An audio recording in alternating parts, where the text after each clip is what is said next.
the base 25% tariffs, which are higher than most of our competitors for similar labor-intensive items. So you can't compete with Thailand on gems and jewelry, with Vietnam or Bangladesh on garments, with many Southeast Asian countries on seafood exports. At 25, if those countries are only paying tariffs of between 15 and 19, because that gives you a 6% premium that makes it very difficult for Indian exporters to attract their American buyers.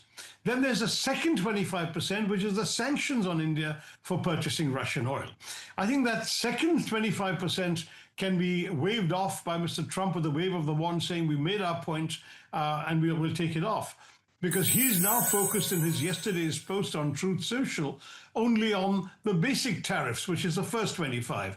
And there, if we can negotiate down, if we can, we haven't reduced everything to zero, I know, but if we can reduce some to zero and some to lower numbers and come to a compromise with America, maybe we can end up also at a lower number than 25. Maybe we can come to 15, 16, 17.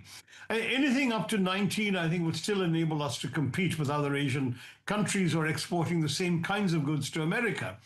But the sanction 25 is a political policy.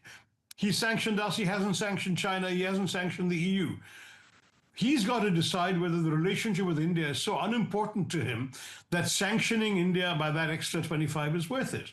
If he decides on second thoughts he doesn't want to throw India aside and he wants to preserve the relationship, then I think he can certainly knock the second 25 off, and then the trade negotiators can work out a deal on the first 25. That's the way I see a possible outcome.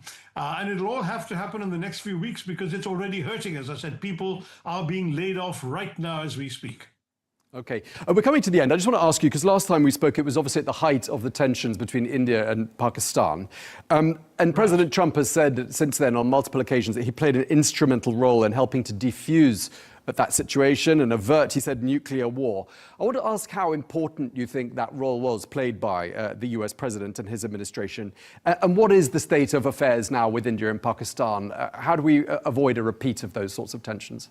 Well, on the first one, Thomas, as I mentioned to you when we spoke during the conflict, India never needed persuading. India's message was consistent throughout. We're just conducting reprisals against terrorists.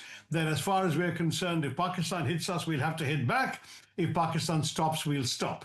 And from the Indian point of view, the moment the Pakistani Director General of Military Operations called his Indian counterpart and said, look, we want to call this off, India immediately said, we'll call it off.